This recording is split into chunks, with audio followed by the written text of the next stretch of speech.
Welcome back. Inflation rates in the country are expected to drop. Just last month, the Consumer Price Index, or the CPI, that report revealed that in April of 2023, the inflation rate in the country surpassed what it was in October of 2022 when the CPI reached its peak. Governor of the Central Bank of the Bahamas, John Roll, says energy costs must be reduced before we see major inflation drops. The highest levels of inflation that we observed in the Bahamas did occur post-October 2022, and we in some of the more recent data that was put out by the Department of Statistics, I think on a 12-month basis, we did begin to see some reduction. However, the point that we stress for the Bahamas is that the timing is delayed partly because the adjustment that we are seeing, say, in the electricity and related costs, much later than those adjustments took place in other countries. So to some extent, we are going to have to experience the full amount of whatever adjustments and catch up is likely to happen in the energy costs before we see the inflation moderation start to look a lot more like what's happening abroad.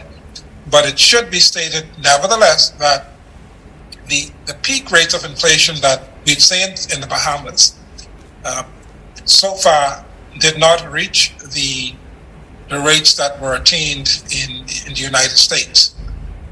Mr. Roll noted that the United States and other tourism markets are looking at a softer landing in terms of inflation, which will positively affect individuals' willingness to spend on vacations.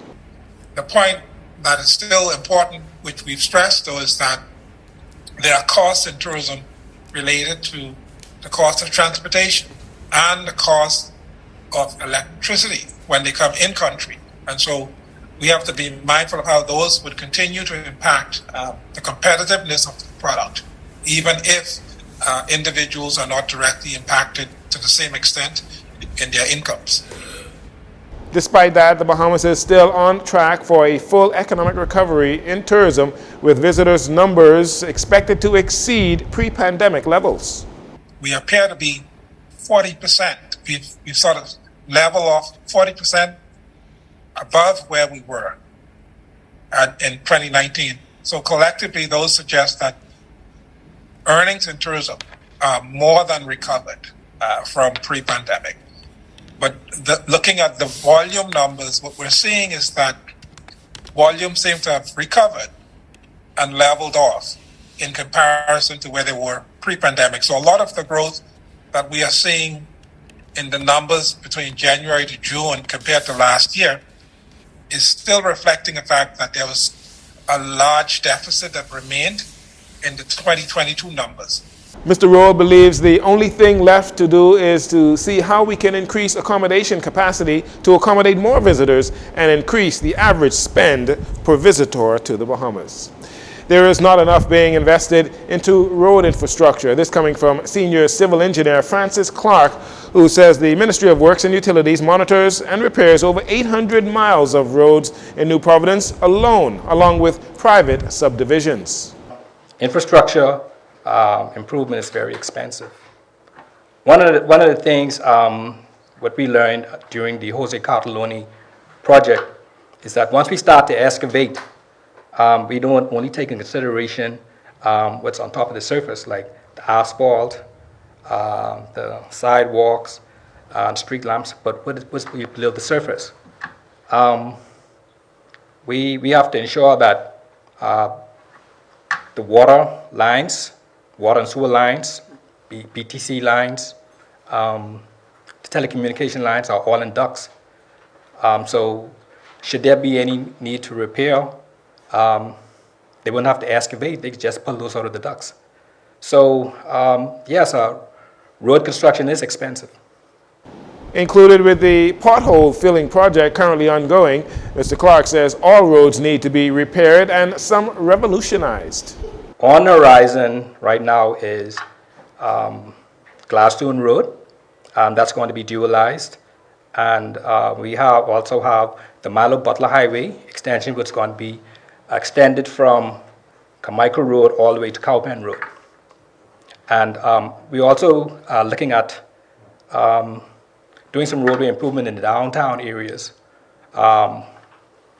We are carrying out some underground studies, which will help us inform the design and the reconstruction of Dowswell Street. Right, so we will be going into some virgin land, and there are some residential buildings there that we need to accommodate those people who live in there. But the designs for Milo Butler extension is completed. When can we start to see that to materialize? Well, we've been trying to get that materialized for a little while. One of the challenges is that the land acquisition, there are 11 dwelling homes there, and they need to be compensated before we can mobilize any contractor. The Milo Butler project was estimated at about $30 million 2 years ago, but Mr. Clark says the price tag on that may be increasing because prices change so frequently.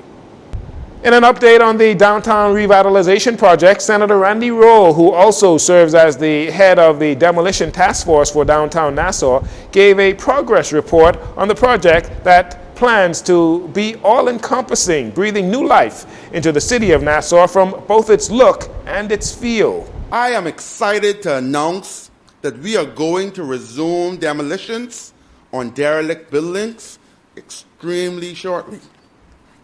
We have started this project a few months ago with some of the buildings, and we will continue this Bay Street transformation.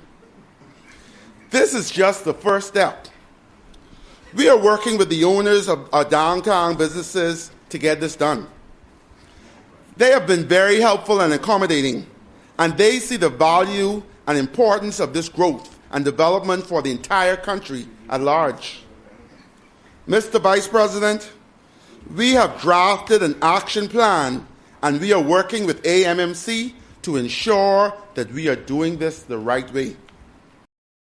Senator Rowe says the government will continue to work with owners of dilapidated buildings who are cooperating with the revitalization project. However, there are some tough choices that must be made, he says. While we would love to preserve some of the more historic buildings, if any owners have zero intentions of working with the Bahamian people, then hard decisions must be made.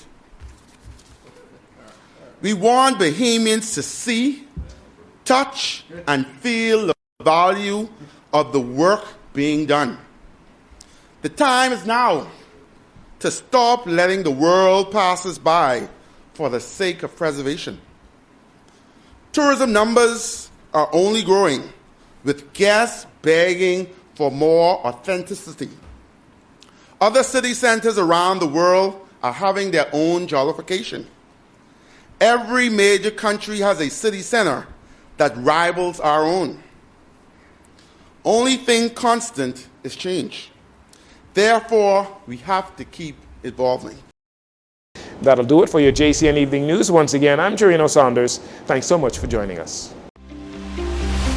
This segment of the news has been brought to you by Sun Oil Limited.